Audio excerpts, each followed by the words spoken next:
Good afternoon, all. My name is Maurice Rayford. I'll be moderating tonight's event.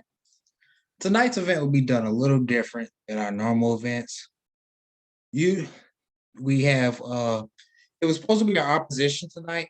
We did extend the invitation to the opposition.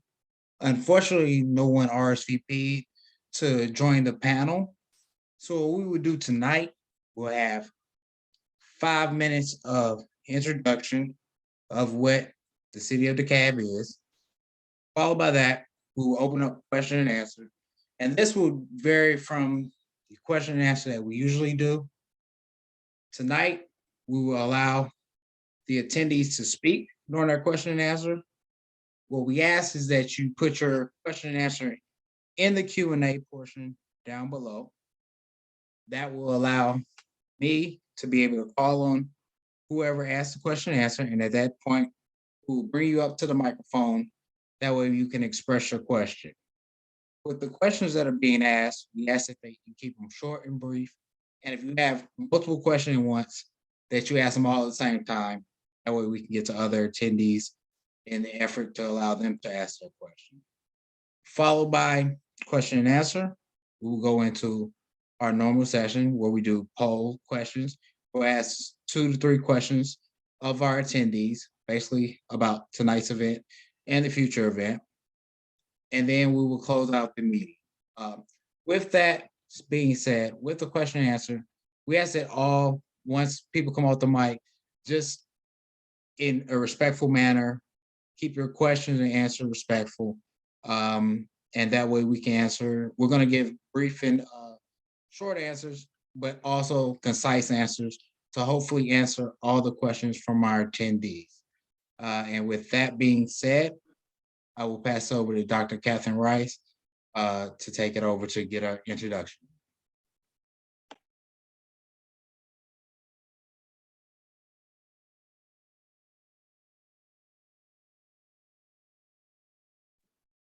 Actually, this is another change in this evening because it's not me, it's going to be Mr. Devon Hudson who's going to introduce today. So if you can switch over to him. Good evening and welcome to tonight's town hall meeting. I'm Devon Hudson. I am a 38-year resident and business person who lives in South DeKalb County. I've been working with this group for the last 6 or 7 years, a group of individuals who believe in cityhood. We've been trying to bring cityhood to the rest of us unincorporated DeKalb County. For me personally, I believe in cityhood for 3 reasons. The first reason is because it gives representation to the citizens. Our citizens are able to reach out to the commissioners because we will have what we call CAP units that are about 45,000 residents apiece, which gives you an opportunity to have a voice to your commissioners and to the city itself.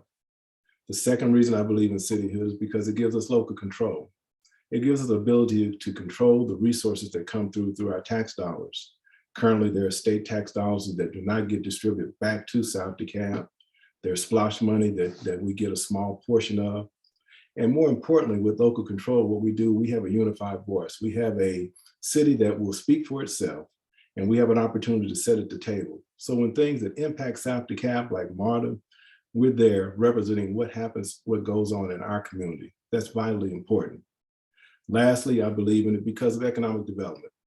With cityhood, we have an opportunity to be able to create the economic development that we so long desired and so long called for. Many ask, how do we do that? Well, we do that by creating an economic development office within our city who's specifically designed to bring economic development to our communities. How do they do that? We give them the resources to go after industries and populations. We talk to our citizens and try to find out what you want to have in your neighborhoods. What you must understand in South DeKalb is we have not only the disposable income, not only the traffic density which commercial properties look for, but we have a labor force. So what we have currently are all the things that it takes for economic development to occur. Why hasn't it happened? Because I don't think anybody cares about our area. It hasn't been specifically marketed. But those of you who live here, you live here for a reason. You know, you found the value to be good. You found your neighbors to be good. What you know is we've got a value, we've got a gym right here in our back door, but we've got to be able to promote that. And it doesn't get promoted by itself. It takes dollars behind that. With our feasibility study, we have the dollars to put into an economic development office so that we will be able to promote and control the narrative that happens in our communities.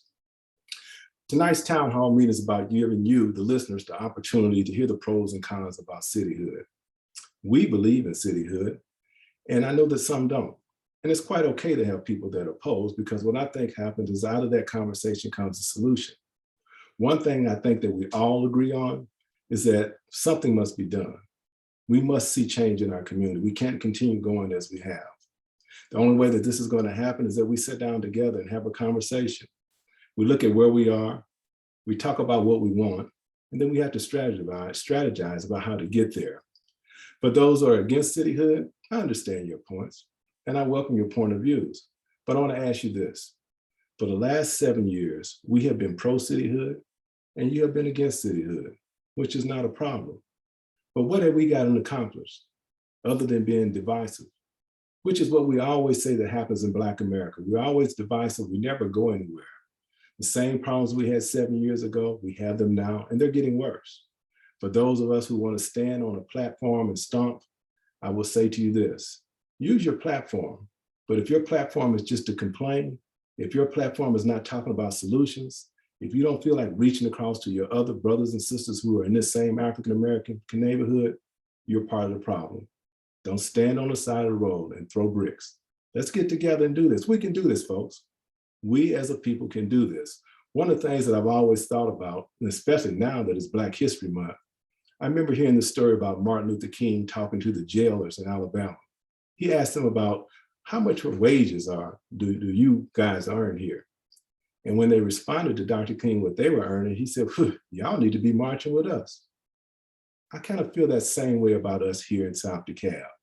We've been opposing each other. We've been fighting all the time. The resources that we've used to prove our point, that time and resource need to be put in behind finding a strategy to make it better. Obviously, the county is not serving us well in some corners they are. But what you have to do, as you do with any business, you look at the stuff that's good and you make it better. Now, in the past, we've had problems with people being concerned about who the messenger was about cityhood. I challenge you tonight to not get concerned about the message, but listen to the message. Because if you're complaining about not having in your community and you've not done anything yourself, you can't complain about somebody who's trying to do something. I think we're going to have a lively conversation tonight. Cityhood may not be a perfect example or a perfect solution to all that ails South DeKalb, but I'll tell you this: the ground is moving up under our feet.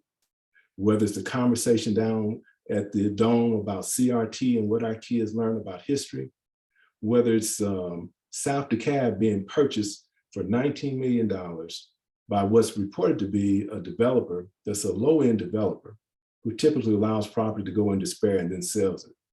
That's not what we want in our community, but it's happening on our clock. So let's quit fighting each other. Let's figure out how some solutions can be made. I'm looking forward to tonight's conversation. Please ask your questions. We're going to answer them all truthfully. And don't allow anyone to come to you with their opinion. Let's have a conversation and talk about the truth. Let's find some common ground here so that we can change our community, because at the end of the day, it's our community. And you already know this. If we don't do it, no one else will. Looking forward to the conversation tonight. Please be open in your conversations, be respectful in your responses, and let's find a way we can do this. Thank you. Looking forward to the rest of the meeting. And as we bring up our panelists for tonight's event, I just want to reiterate how tonight will be structured, just as people filter in. Again, we will have Q&A. This whole session will be Q&A followed by polls. If you have any questions, put them in your Q&A section, and I will click on the Q&A, call the person's name, and the person will be able to answer their question out loud. And from there, we will go into our poll question. We ask that you keep your questions and comments respectful and short. And with that, we have our three panelists, Mr. Devon Hudson, Dr. Catherine Rice, and Mr. Christopher Griffin. And our first question, if we could bring up MT Strickland, and I see he's asked a couple questions. If you could compile all those questions into one, and we'll bring up Mr. MT Strickland.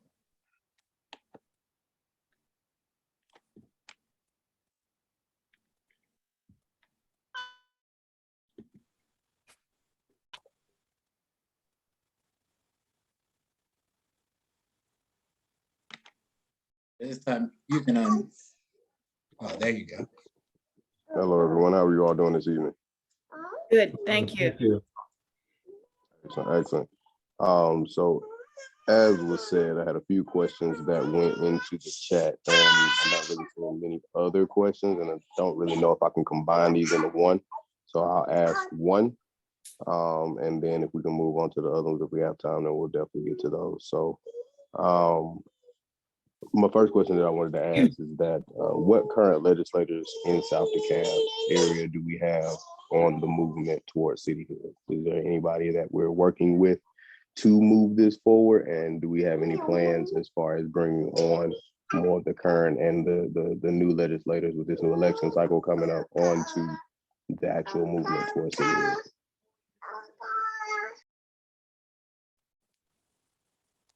Do you want to tackle that, Devon? Yeah, thank you for your question.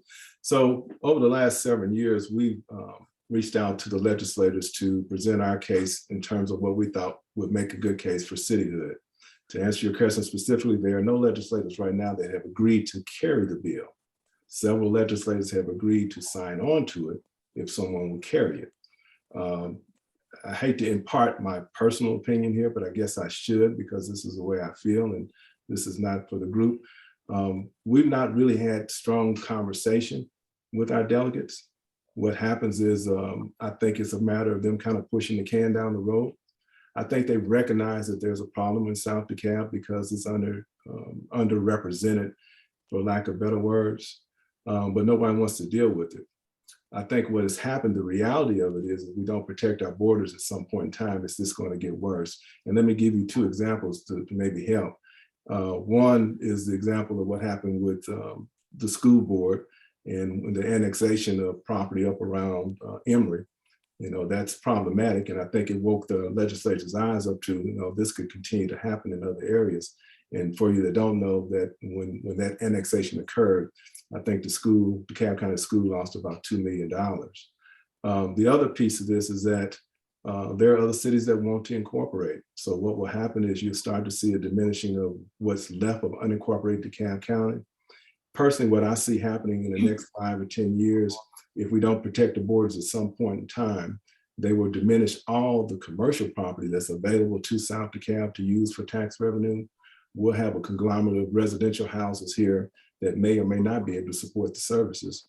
So I think it's in the back of their mind, sir, but I don't think they've gotten to the point where they're concerned enough to step out and be forefront with it.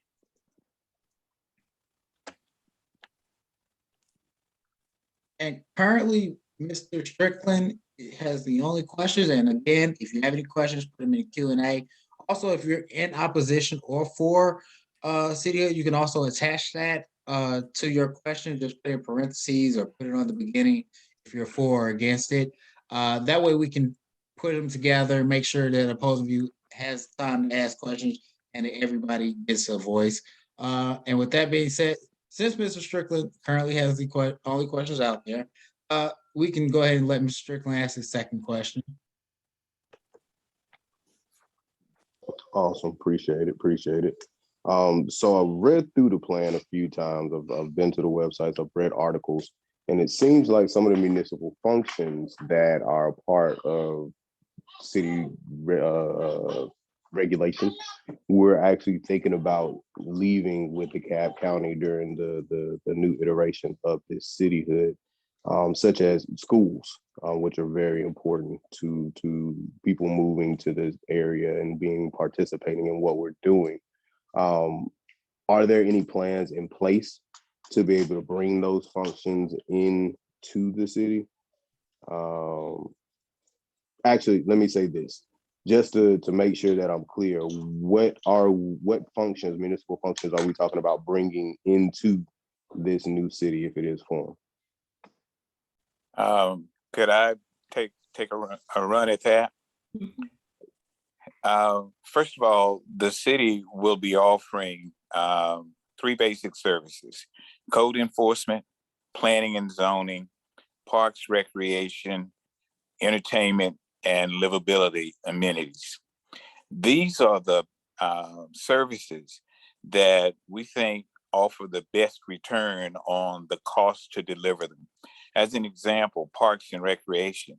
That is really one of the big areas that municipalities are looking at as ways to improve the livability of their areas. Code enforcement. It's clear that we have code enforcement challenges in South DeKalb, and those are presently not being met by the county, even though the county has made some recent additions to staff that should help. We'll also be providing our own economic development office, and Devon spoke to that. In regards to education, the Board of Education operates as a separate jurisdiction. The city will not have any kind of control over the Board of Education. However, the city can provide absolutely the kind of support that is needed. Coming out of the CAPUs, that could be a whole cadre of volunteers in the different schools in each CAPU. With the power of the city to tax or grant tax relief, the city could provide residency incentives to classroom professionals. So there are things that can be done to have a positive impact on education outcomes, as an example, that don't require us to have any control or influence even on the Board of Education. That's my thought on that. We don't have any follow-up to that. I also want to thank Mr. Strickler for his question and getting us kicked off here. It looks like questions are starting to roll in. And I would like to bring up Mr. Tyrone Cox.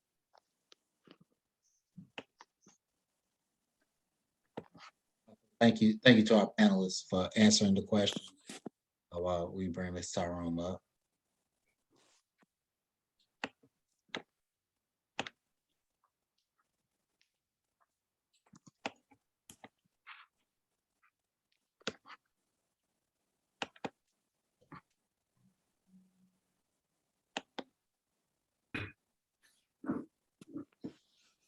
In the midst of bringing him up, I have an anonymous attendee. If you do anonymous attendee, I'll just ask the question for you. For the border unincorporated areas along Atlanta, what makes this city more attractive than annexing into Atlanta? I'd like to take a shot at that one too. Frankly, the Gresham Park area, which is that's closest to Atlanta, actually has the opportunity to have their cake and eat it too. I mean by that, they can enjoy the amenities that attract them to Atlanta, and they can enjoy the lower tax rates and amenities that will be provided by the city of DeKalb. So to me, they may be attracted to being annexed into Atlanta, but annexation is a two-way street, and Atlanta will have to want them. Senator Emanuel Jones put in Senate Bill 209 a pretty tall hurdle for Atlanta to jump if they in fact choose to annex any of that territory. So there are restrictions that are available, but the best thing to stop annexation is to incorporate the city of DeKalb.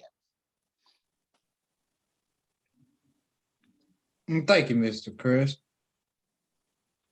And then our next question is from Mr. Marcus Herbert, and we'll come back to Mr. Tyrone Cox. If we could bring up Mr. Marcus Herbert.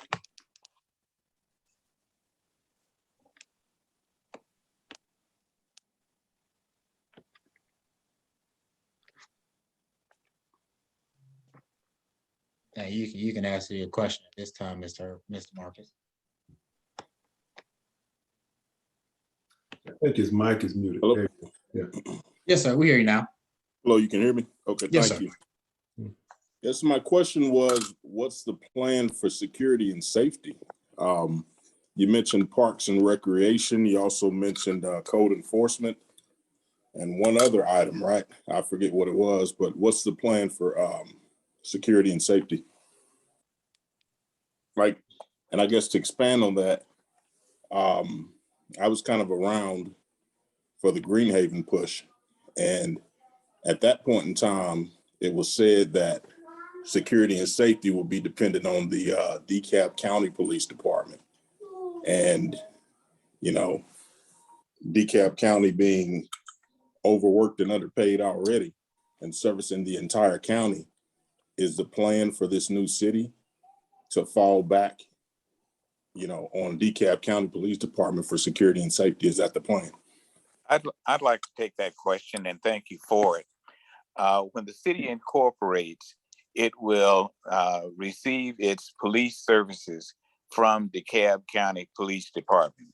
Whether they are adequate or not, that will be the initial way that the city of DeKalb will receive police servicing. There will also be a 2-year period of time when the city will have to evaluate the police services and consider what is right for the city of DeKalb.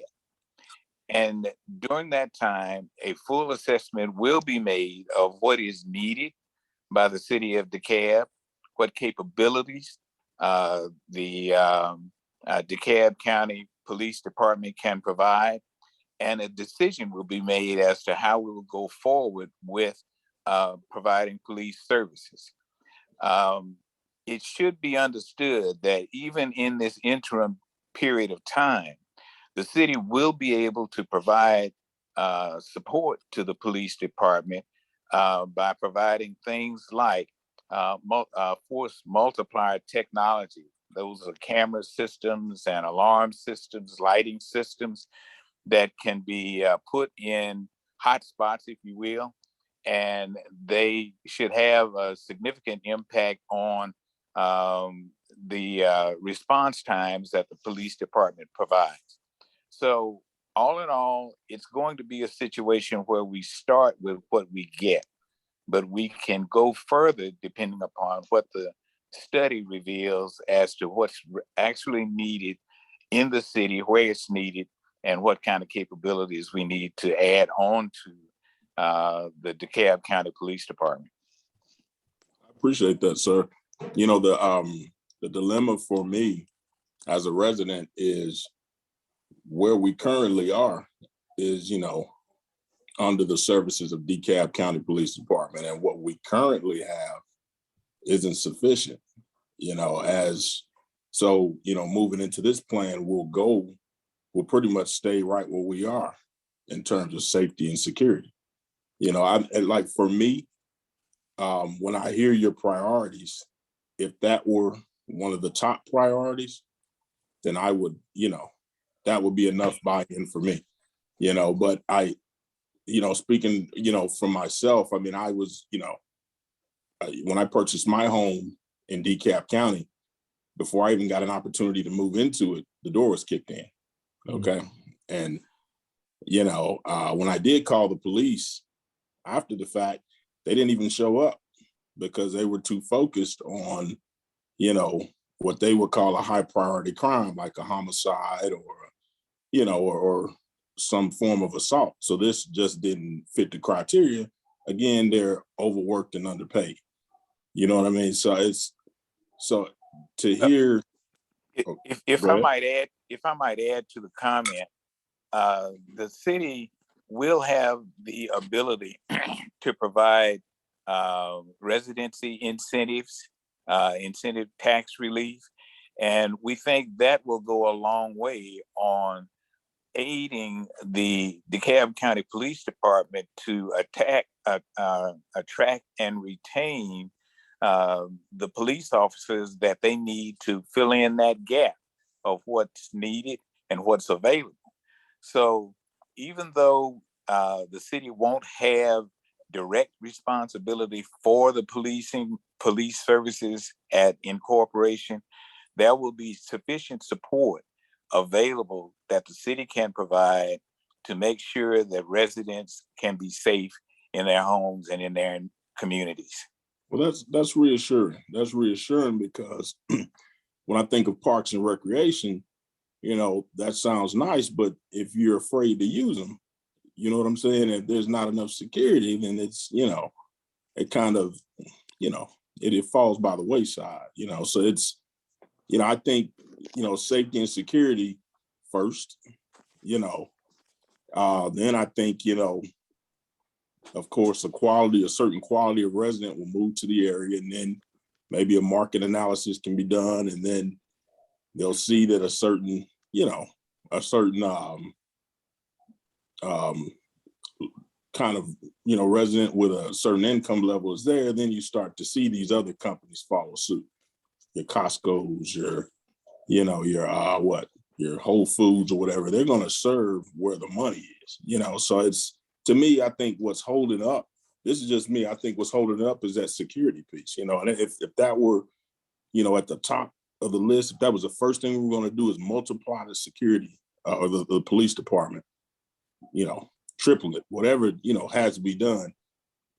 Compared to downtown Decatur, for example, I mean, you drop a stick of chewing gum on the sidewalk and you'll get a ticket down there, you know, and they got cops on what, sometime on foot and on bike down there. So it's, you know, being a resident for a long time, I think that's one of the major concerns, at least I know that I have, that I know that's going to take to really clean our streets up. So I appreciate it. Thank you so much. Thank you. And thank you, Mr. Marcus Herbert, for your question. And that goes back to one of our first town halls that we had around public safety. This has been a big concern of our citizens. And we appreciate the feedback and Mr. Griffin for answering the question. And then we're going to go circle back to Mr. Tyrone Cox. We had a couple technical difficulties. We're going to bring him up so he can ask his question. We can bring him up now.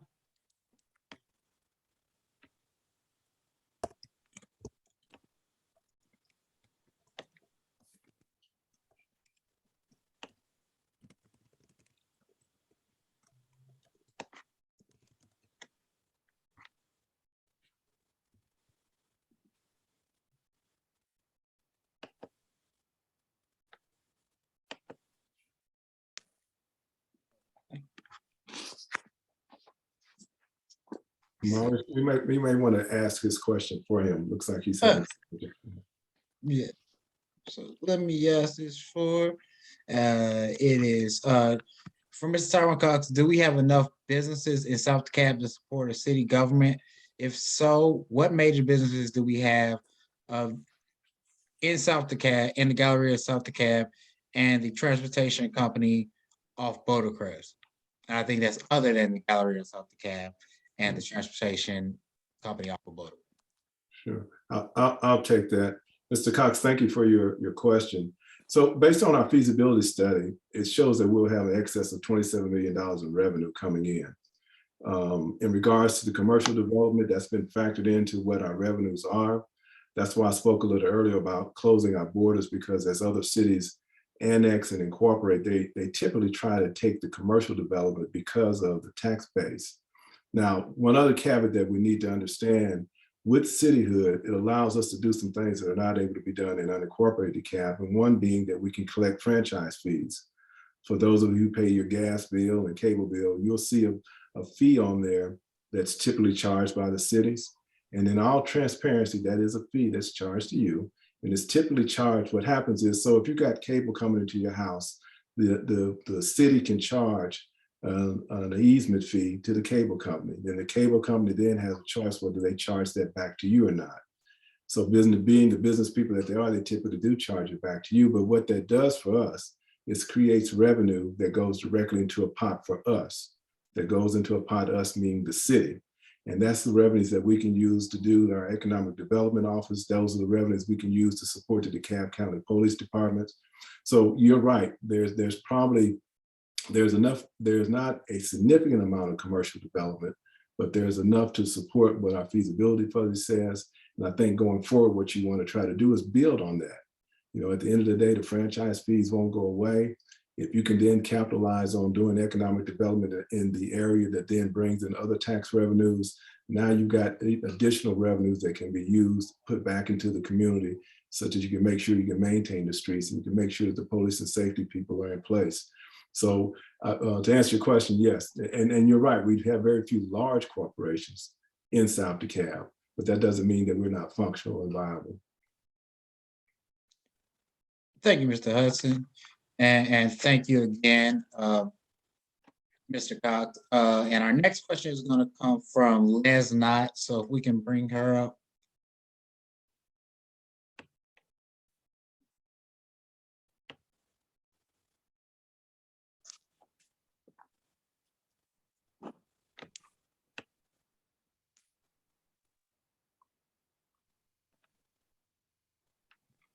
Okay. And the question that she asked, we're receiving the same message we received for I think there's a pot of money that DeKalb County receives each year that is divided. Does cities like Dunwoody, Tucker, Emory, and Stonecrest get additional money that unincorporated DeKalb does not receive? Do we have a charter or graph that shows the inequities in the funds that are received? Guess it's my turn. She started off by asking about a pot of money that others receive that we don't. I'm not sure what she's referring to, but there are 4 revenue streams that unincorporated DeKalb does not get, that when you form a city, you will get. One, and these are in no particular order, is the SPLOST. So right now, I guess a couple of years ago, they approved a 1 penny in the sales tax, 1 penny addition. So our tax, I think, is like at 8% now. And so those funds are allotted according to population. Those of us who are if you're in a city, that money goes to the city. If you're in an unincorporated DeKalb, that money goes to the county. So that money that goes to the city stays within the city, 100% of it. But the money that goes to the county, a lot of it goes to unincorporated DeKalb, but some of it also goes to other areas in the county. So when we become a city, we get to keep 100% of it. That's 1. 2 is the beautification. So the county asked Carl Vinson Institute to do a study, and we found that monies that are paid by our property taxes for those who are in an unincorporated DeKalb are also used for beautification in other parts of the county. We would keep all that money if we were a city. Third one is franchise fees that Devon Hudson mentioned. And that's counties can't charge franchise fees. So that's the extra pot of money that cities get that unincorporated DeKalb does not get. And then the 4th pot of revenue is insurance premiums. And right now, insurance premiums are collected, but it goes to the state and the state uses them across the state. When we become a city, that money comes to us. So that's at least 4 pockets of money that when we incorporate will increase in terms of our revenue. Thank you, Dr. Rice. And also thank you, Ms. Knott, for asking the question. Our next question comes from an anonymous attendee. These questions, he or she asked several questions, but I'm gonna filter them in throughout. So I'm just gonna ask their first question, and then I'll filter the other ones in as we go on. When will the DeKalb city start?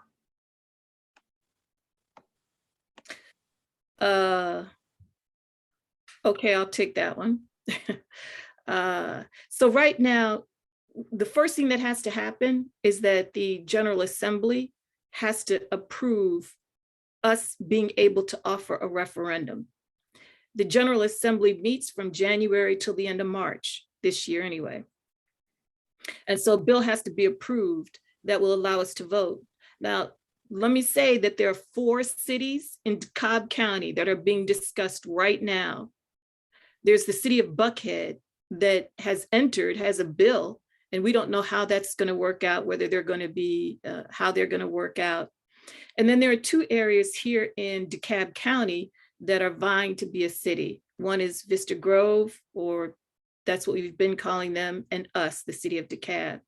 So by the end of March, we have to be approved for to be able to offer a vote.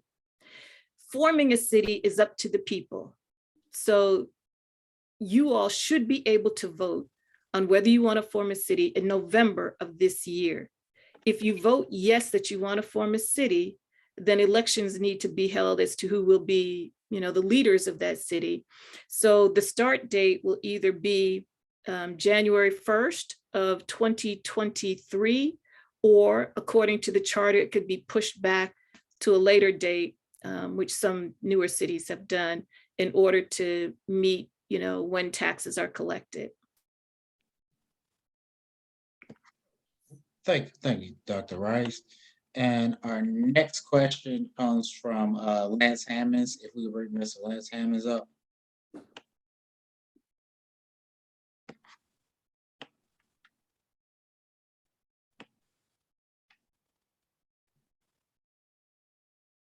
Okay, and it looks like he may have had to run. And I will ask the question. I heard a call from the opponents of cityhood, and they talked about the large size of the city compared to the existing city and those proposed and the age of the feasibility study. Can we address these issues?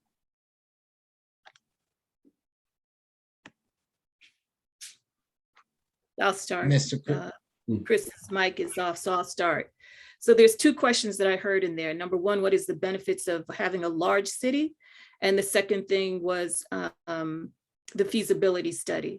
So I'll at least speak to the size of the city, because to me, that's something I'm proud of.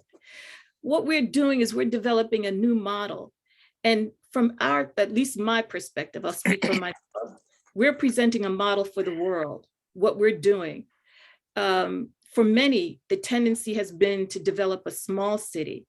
And the rationale was they'll be closer to the people. So you just have a smaller number of people and they'll know their councilman that's next door. I think that's great. In our case, we have to find what works for us. And here's where having a smaller commercial base makes a difference, because we don't want taxes to rise. We're anti-taxes rising. That means we have to have a large city. So when you have a large city, how do you also get representation? And so we introduced a component that's not in any other cityhood model that's been presented, and that is our CAPUs. And what they do is their citizen engagement model, based off the ones that are used in Atlanta, that was started by Mayor Maynard Jackson to give people input into government. And so one of the concerns that people have is the lack of citizen engagement, but this really promotes and incentivizes citizen engagement. So I'm really proud of that model of being larger than the other cities being proposed. I think both are good, but this fits who we are. And then I would just pose, what is large? Because compared to so many other cities in the world, we're small.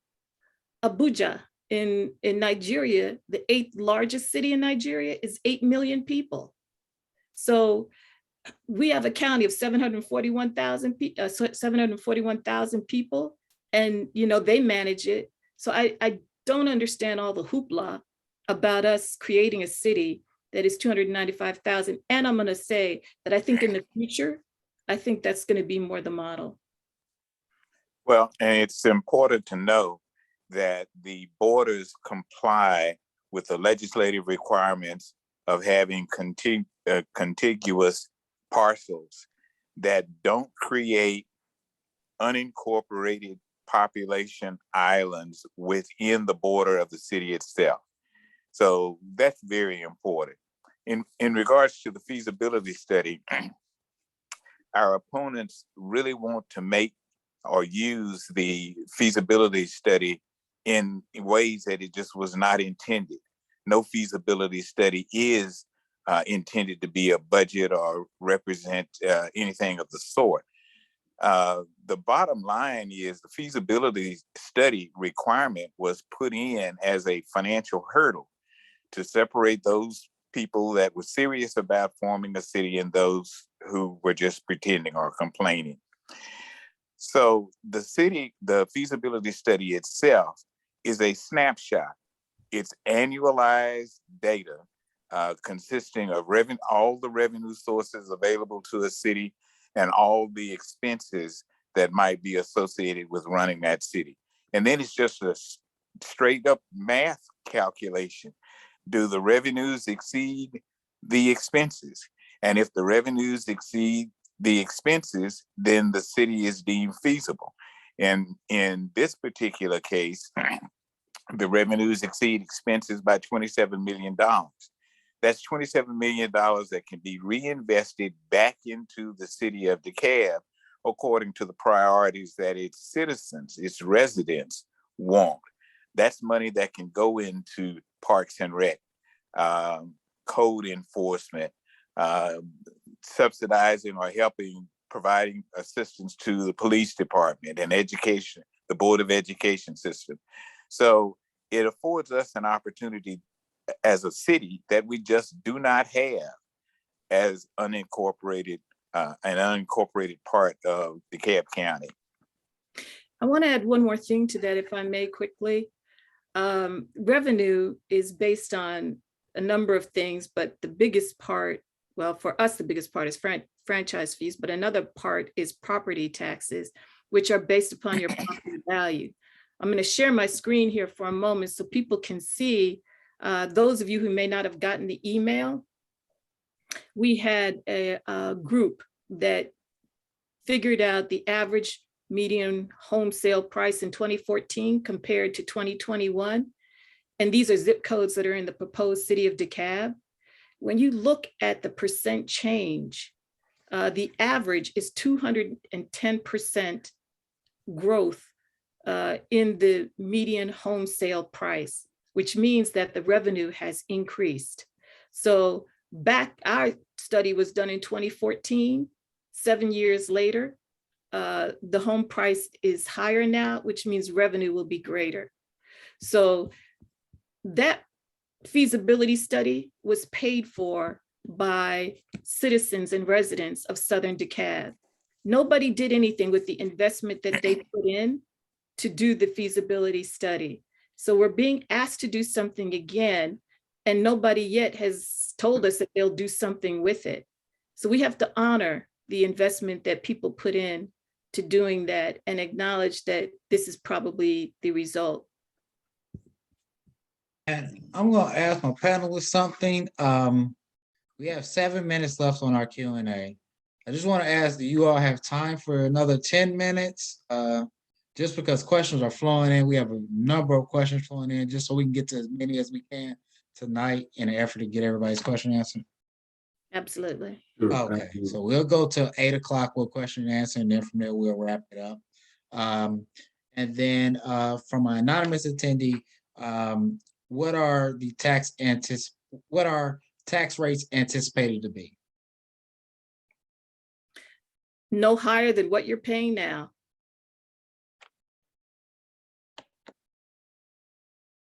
Thank you. And then I'm going to ask, can we bring up for our next question, Mr. Jay Hunter?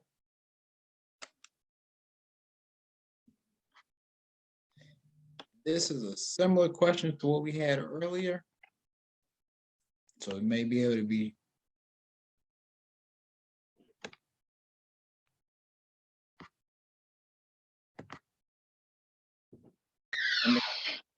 Yeah, my question was already answered, so I'll pass it to someone who needs it.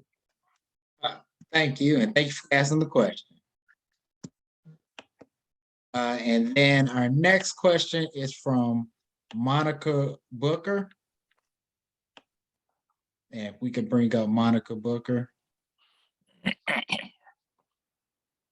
And it looks like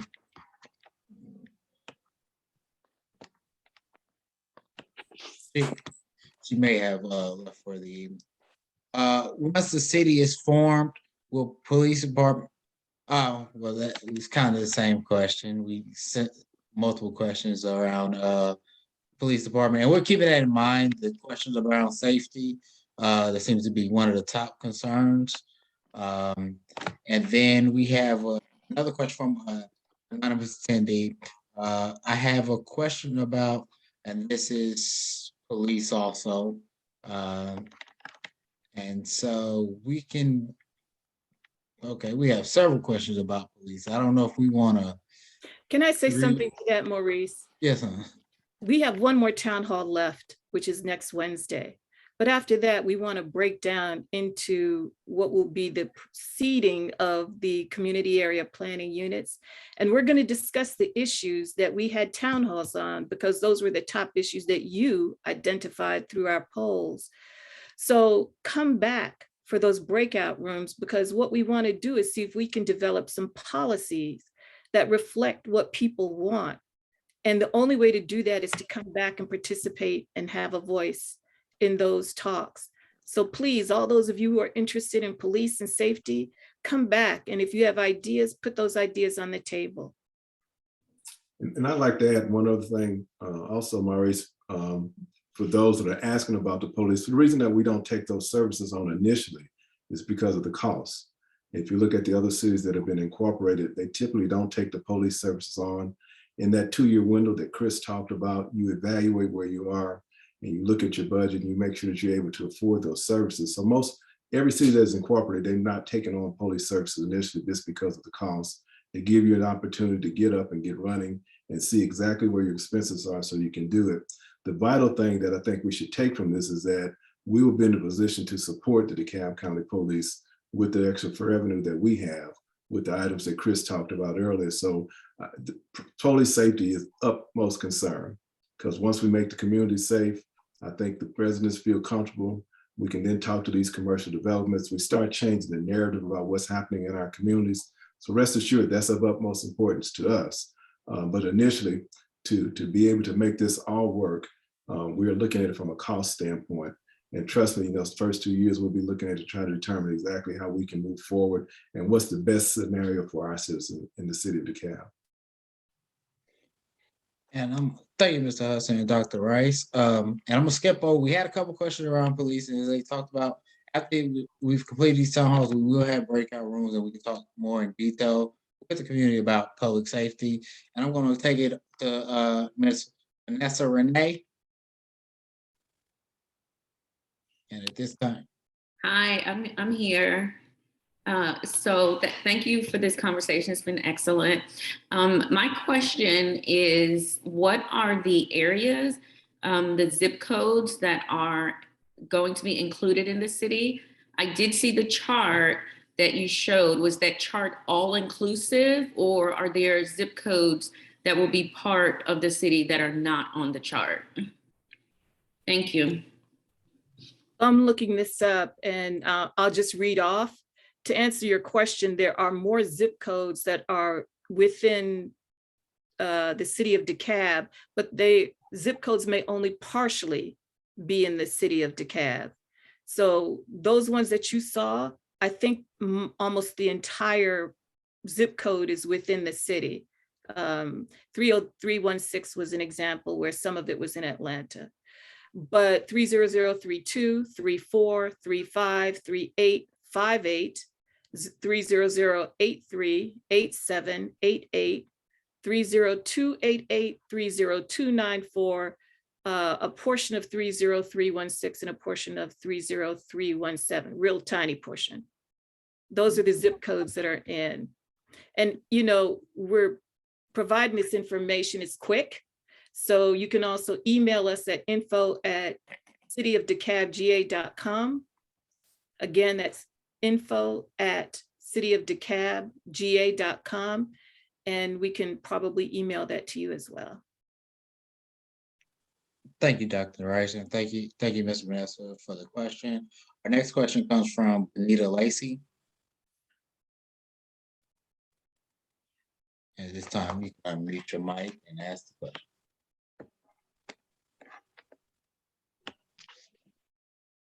Hello? Yes, ma'am, we hear you. Okay, I typed it in. I can't get back to the page to read it. Oh, I'll read it for you if you don't Okay. mind. I can read it for you. Okay. And she asked, what do you think it would take to get the cityhood bill to move forward, knowing you do not currently have legislation support at this time? Do you know why our legislation are silent about the movement or why they are not supporting it? I'll take part of that. Bonita, thank you for the question. To get it moving, of course, we need someone to sponsor the bill. As I said earlier, there are several of the legislators who agreed to sign on to it once someone sponsors it. But at this point, we don't have anyone who's sponsored. I'll give you an FYI. So, you know, incongruently while we're working, Vista Grove has been working for their cityhood effort over the last several years. And as I understand it, that they're moving forward with very possibly dropping a bill. So in our conversations with them, it's interesting because we have some similarities. But what tends to happen, what appears to us, is that the Democratic legislation is really voting along party lines. If you remember several years ago, Republicans changed the rules such that they could take things out of local legislation and do it in a general matter, such that they could vote on things for local things in a general population. It is our understanding that some of our legislators are opposed to cityhood movements purely because that's the Republicans' move, as opposed to listening to us about the needs and the wants and the desires of the citizens.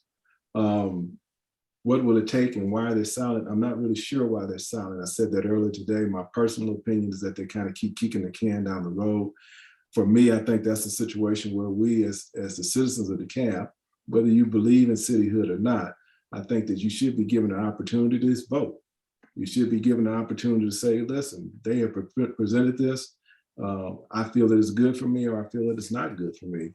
So for our legislators not to go silent and not listen and not even give an opportunity, I think that speaks volumes to kind of where they are. I think on the other side of that coin is, I don't know if anyone is strong enough just to step up and say, hey, this is what needs to happen. And I would like for them at some point to give us some idea, Bonita. I'd love to be able to tell you exactly why they have been silent, but we don't know any more than what we can speculate at this time. I'd like to add to that, specifically in terms of what it's going to take. It's going to take at least 4 senators with constituents in South DeKalb, and there are 5 senators that do have South DeKalb connections that are Black. In the House, it will take at least 9 representatives to carry and sponsor the bill. And there are 8 that have South DeKalb connections and are Black. There is 1 Asian American who has South DeKalb and Atlanta connections and constituents, and she considers herself a person of color. There's also a Latino representative, and she has constituents in South DeKalb. So the numbers are there if they did it. If they would take on the challenge of doing what is best for their constituents and letting their constituents decide whether or not they want to have a city. So the numbers are there, the demographics are there, they're evident. So we don't know why. And this is such an important question for us. I guess all of us want to chime in on this one. One of the reasons that the Democrats are opposed to the city is because many of the cities that form, and this is true of cities in general, come from more affluent, generally white, more educated areas that are putting money into the system. And when they incorporate, they want to pull the money out of the system. And so that often doesn't benefit the other areas that they're leaving. And so Democrats don't want that to happen. And very often those cities had a lot of Republicans in them. So they view it as a bad thing. And therefore, that's the mindset that they have. However, economic development, particularly for a model like ours, which is based on a large city, has the capacity and the capability to really transform our area. It puts us better off politically, because if we want to discuss a project like MARTA, then we have to be at the table, whereas very often we're not. It benefits us financially because of those 4 pockets that I told you that will come in, and then we don't raise taxes because we have a large number of people. It benefits us economically because then we can plan over a large, wide area. If we want to do a large development like a town center, then we can do that. And we don't have to compete with other areas because they're part of us. So I hope that our legislators can begin to see, and I hope that you all call our legislators to help them see that there is a benefit to us forming a city. And at the very least, whether they agree or disagree, that we deserve a vote on it. That by not giving us a vote when every other group that's attempted to form a city that has met the requirements, which we have the entire time, that at the very, very least, we deserve a vote. And if they can ask us to vote for other people, like the President of the United States, who I support, like all of these other elected officials, then it's time for us to ask for something in return. And so I encourage all of you to call your legislator and tell them that at least give us a vote. Thank you, Dr. Rice. And our next person to ask a question, and it looks like it's maybe our last question of the night, is Charlie Tolliver. If we could bring up Charlie Tolliver. You may mute your mic at this time and ask your question. Hello, can you hear me? Yes, ma'am. Sure can. Hi, thank you very much for the meeting. I wanted to ask you to talk about the cities that have formed in DeKalb County and how successful that they are doing. If you could just speak on that.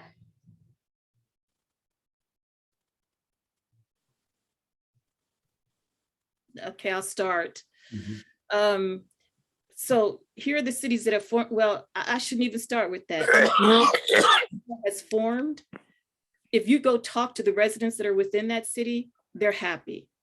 I think that's like the basic measurement that you can use. Go talk to the people in the city, and you may find, just a tiny few that are dissatisfied, but almost all the time they're happy that they formed a city. Most of them have grown and grown significantly. An example is Tucker. I mean, Tucker's growth started shortly before they were a city, but it has expanded exponentially since they've been a city. Brookhaven is another example that has grown tremendously, and some to the point where people want to annex into the area and where they're annexing groups. So yes, I think that for the most part, they've been very, very successful. We've had a lot of people speak about Stonecrest, and I'm just going to go ahead and bring it up because I think some things have happened in Stonecrest that have not been so good. And they're going through changes. But guess what? Brookhaven, when they first started, went through the same changes that Stonecrest is going through too. So it's not, people go through this. And what people don't know about Stonecrest is that there are a number of things that are happening that are positive. So the city's not a panacea. It's not going to solve all of our problems. But what it does do is it gives us the opportunity to transform into something that all of us want, which is to have more stores, retail, more businesses, more jobs, cleaner streets,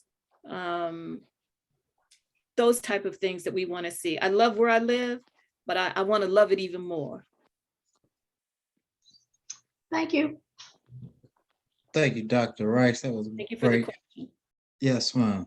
And we had lots of great questions. Unfortunately, we were unable to get to them all. I tried to get new voices in. I think we had people that asked questions before, but I tried to keep new voices in. Next week, we will be talking about the charter. So in that, some of these questions may get answered, or in our Q&A portion of the charter, you may be able to ask some of these questions. But like I say, all these questions were great. Unfortunately, due to time constraints, we were unable to get to them all. I know people want to get to bed, get to dinner. So from here, we're going to go into the poll question, just ask a couple questions of you all. And then from there, we'll close it out for the night. So our first poll question, as normal, I'm going to launch it on your screen. Should our delegates support a referendum to have the right to vote? That's not asking for cityhood, that's just asking, should we have the right to vote? Yes, no, currently don't know. And while you do that, just want to thank the panelists tonight. We had great answers. I want to thank the people that asked the questions, really thought-provoking questions, really got down to the nitty-gritty of what we're trying to do with cityhood and the economic development of South DeKalb. With that being said, just give you a couple minutes, well, a minute or so to fill out the question, just to get feedback. And once the, smell. While we're waiting, I just enjoyed having people saying their question. I appreciate people voicing their concerns. I appreciate people, being very civil in their questions. So I just want to say a thank you to the people who came on, who asked questions, and I found your questions insightful. I mean, we've been getting questions now for the full 7 years, but I thought your questions were very thoughtful and insightful, and I just want to say thank you for offering them. Thank you for me too. And I'd like to echo Dr. Rice. This has been a great conversation. What I want to encourage people to do is talk. We've talked about South DeKalb and Central DeKalb and the lack of, and we as a people tend to always have conversations, but we don't do. And here's our opportunity to do. I always tell people in the conversation that when they created Black Wall Street back in the 40s and 50s, with less education and less income than what we have today, it's absolutely astonishing to me that we can't create our own communities now. And not that we're trying to create an all-Black city, but we're trying to create a city that's viable to the community that we live in. I think that we all are looking to have the same things. We've been talking about it for a long time. Cityhood is not the perfect example of how it gets done, but I think it's a step in the right direction such that we can control our own destiny. And we have an opportunity to do this. And I would tell you this, for all of you who are listening tonight, this community that we live in is special. You may not believe it or not, but if you peel down and look at the disposable income, the dual income households that live in South DeKalb, this is unparalleled across the country. For years, we've had the highest median income along with Prince George's County in Maryland. And I can challenge you to recognize what you have. Quite often, we don't recognize our own strength. We don't recognize our own strength in unity. And we've got it here. We can do this. We can make this a difference. If you so desire for it to be different, we can make it different. We need to have the conversation. And I appreciate each of the questions this evening. I appreciate the opposition, but I challenge the opposition to let's step up, let's talk. There's an answer here, but the answer is not on two different sides of the table. The answer is at the table, and we need to come together and talk. Thanks for your time, gang. And in transparency, I'm gonna show the results of the poll. We have 71% that were agree for the right to vote. We had 6% stated no, shouldn't have the right to vote. And then 23% are either on the fence or need more information about the right to vote. And then we can go into our next question. And this is just tell us about yourself. Just want to find out the makeup of the community, make sure everything that we're doing with cityhood or that the community is doing with cityhood or economic development matches the makeup of what we want to see further developed in these areas. And I'll just give a couple minutes just to answer that question. So just give you a little bit more time to answer that question.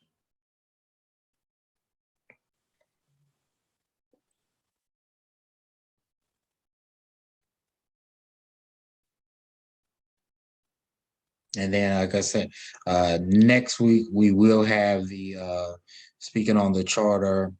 That's just basically layout. We had a couple questions about that tonight, so we'll be able to speak on that. And if you do have questions, hopefully you can come back, ask those questions next week with the charter and get in more detail with that.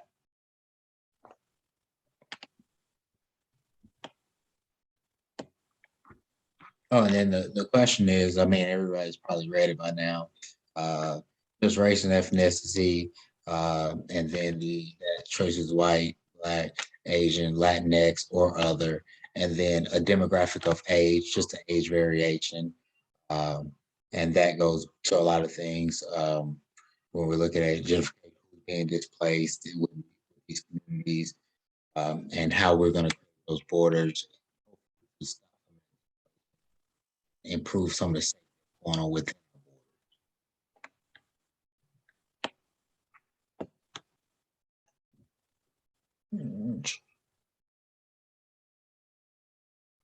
And I'm gonna end this just in the restraints of time, and I will share those results. Looks like we have 10% white, 86% Black, 3% other, and then our largest demographic of age is 60 and older, 48%, followed by 50 to 59, 31%. And we have 77% for 8 to 29, 30 to 39, and 40 to 49. Then our last question of the night, and we will close out after that. It is basically asking, do you know where a charter is? That yes, no, not sure. And if you don't, next week we'll explain what a charter is. If you do, you're coming in ahead next week. And we'll basically go over what a charter is and what's in the charter. And hopefully it'll answer all the questions. And I'm looking right now, just while everybody fills it out. Looks like we're half and half. So looks like we'll have some educational parts, and then we can go from there. And then just in the midst of that, one thing afterward, the charter is our last town hall. So after we're done doing the charter, we will have basically set up meeting styles, and everybody will be broken down to CAPUs, and it will go over the topics that we have gone over. In case you missed them, they were first one was CAPUs. We won't have a breakout room around that because everything will be based in that. And then it will be economic development, public safety, education, and gentrification. And we will put two of those topics together. And at the third and last breakout will be basically a follow-up of what all has taken place and action steps to move forward. And so those breakout rooms will give you a voice. So this was a sample of the voice, but you'll basically be able to express your opinion in those breakout rooms. Hope that definitely that attendance is high in those. And then it looks like most of our people have filled out the poll for that. So just sharing. Yes, ma'am. When you finish, I'd like to just explain what a charter is. Yes, ma'am. And this is, do you know what a charter is? 32% yes, 26% no, and then 42% not sure. Okay. So very quickly, just like an organization has bylaws, and the bylaws tell you the structure of the organization. It tells you your officers, how they get elected, who's able to be in the organization. The charter does the same thing for the city. So what we'll do is we'll highlight those areas. We'll put the charter on our website. It's not there yet, but we'll have it up within the next day or two, so that you'll be able to look at it before the next meeting if you'd like. But we'll come to the next meeting and we'll discuss various aspects of it, and you'll have the opportunity to ask questions about various aspects, like how many people how the mayor gets elected, how did they qualify, etc. Dr. Rice, there was a question regarding access to the feasibility study. And if you'd give that information, it is on the website. Our website is https, don't put www in, that's how I start that way, https:// city of DeKalb DeKalbga.com. And if you go there, I think important documents is the menu section. If you go there, you'll find our feasibility study as well as other information. Thank you. And with that being said, I'm gonna close out tonight's meeting. Usually Dr. Rice does it, which gave me the opportunity to close out tonight's meeting. And I just want to close it out, usually as a moderator. Usually I don't say my point of view or my stance or anything. But I do believe cityhood does give us in Southern DeKalb an opportunity to develop this area. And I know a lot of people may say, well, we can do it without cityhood. And my thing is, we've been trying to do it without cityhood. I've been in DeKalb County 20 years, and we've constantly tried to develop South DeKalb without cityhood. And the definition of insanity is to keep doing the same thing over and over and hoping for a different result. So I believe that cityhood does give us an opportunity to develop this area. And through these town halls, we have, as I stated before, we've touched on public safety, economic development, gentrification, education, all factors that affect South DeKalb, whether you think they're positive or negative. We do believe that some of these factors do need to be changed. And with that being said, even if you're not for cityhood, or hopefully you are for cityhood, just we have to come together, as Mr. Devon was saying, to do something. And cityhood right now is what we have. And it would give us an opportunity to develop culture, borders, as been said multiple times, opportunity for economic development, advocate for leadership, so that we can have someone that can speak for us. I know we spoke the other week about the mayors being able to go to the city, the school board meeting, and there's other things that we can get, just people advocating for us and being able to market Southern DeKalb. And with that being said, Dr. Rice gave you the website, http://cityofdekabga.com. If you can go there, join the team so we can help push forward the development of South DeKalb. Also, we do have a donate portion, with the donate portion to help fund the movement and also help fund the development of South DeKalb. That's just to ask tonight. Just go to the website, join, indicate which team you want to be part of, so that we can continue to push Southern DeKalb forward. And with that being said, I do you all a good night. Thank you all for coming out, and thank you for the question and answers. Good evening. Take care. Good night all. Good night.